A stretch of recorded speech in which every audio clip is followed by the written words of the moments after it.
নমস্কার, নয়ন কিচেনে চলে এসেছি নতুন একটা রেসিপি নিয়ে। রেসিপিটা হলো কলমি শাক। দেখুন, কচি কচি ডোকগুলো জলের মধ্যে ডুবিয়ে রেখেছি, ধুয়ে পরিষ্কার করে। কলমি শাকটার রেসিপি হলো ভাপা পোস্ত বাটা দিয়ে। তো পুরো ভিডিওটা দেখতে থাকুন। এখানে নিয়েছি পোস্ত, নিয়েছি কাঁচা লঙ্কাটা আমি মিক্সিতে বেটে নেব। পোস্তটা বাটা হয়ে গেছে। এখানে আমি জলটা ফেলে দিয়েছি। এখানে আমি পরিমাণ মতন নুন দিয়ে দিচ্ছি।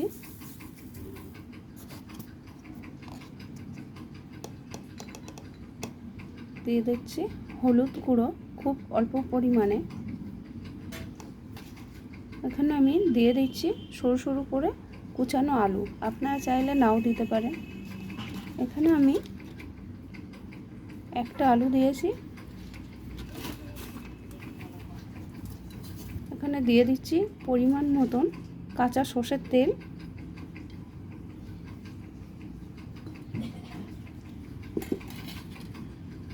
এখানে আমি দিয়ে দিচ্ছি পোস্ত বাটা। এখন আমি এটা খুব ভালো করে মেখে নেব। ভাপাটা বানানোর জন্য আমি এখন এখানে একটা ঢাকনা দেওয়া স্টিল বাটি নিয়েছি, টিফিন বাটি। তো এখানে আমি কিছুটা কাঁচা সর্ষের তেল দিয়ে দিচ্ছি। এখানে কিছুটা বাটা দিয়ে দিচ্ছি, পোস্ত বাটা। তো এরকমভাবে মেখে নিতে হবে। এখানে কিন্তু আমার মাখা কমপ্লিট হয়ে গেছে। তো এখানে আমি যে পোস্ত বাটা তেলটা দিয়ে রেখেছি তা একটু ভালো করে মিশিয়ে নিতে হবে। এখানে আমি সবগুলো ভরে দিচ্ছি টিফিন বাটির মধ্যে।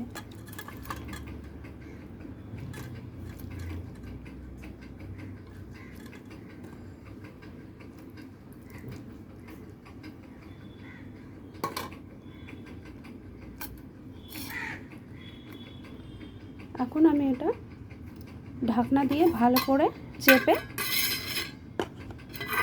আটকে দেব। এটা ভাপা বসানোর জন্য আমি নিয়েছি প্রেসার কুকার। প্রেসার কুকারের মধ্যে একটা স্ট্যান্ড দিয়েছি একটু জল। এখন আমি টিফিন বক্সটা এখন এখানে বসিয়ে দিচ্ছি। প্রেসার কুকারের ঢাকনাটা আটকিয়ে দেবো, 4টা সিটি দেবো, দিয়ে বন্ধ রাখবো। তো রেডি।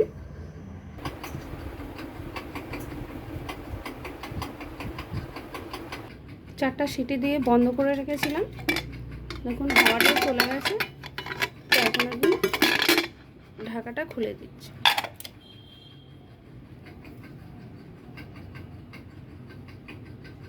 তো এখানে আমি ঢাকনাটা খুলে দেখে নিই কেমন হয়েছে। ওপরে তেল চলে এসেছে, সব কিছু সিদ্ধ হয়ে গেছে। দেখতে তো দারুণ লাগছে, খেতেও ভালো টেস্টি। তো এরকম একটা সহজ রেসিপি আপনারাও বাড়িতে বানান, খেয়ে দেখুন। গরম ভাতের সঙ্গে পরিবেশন করুন, দারুণ এটা খেতে। আপনারাও ট্রাই করুন বাড়িতে, খেয়ে দেখে অবশ্যই লাইক কমেন্ট শেয়ার করবেন, চ্যানেলটাকে সাবস্ক্রাইব করবেন। টাটা, চলে আসি পরের ভিডিওয়।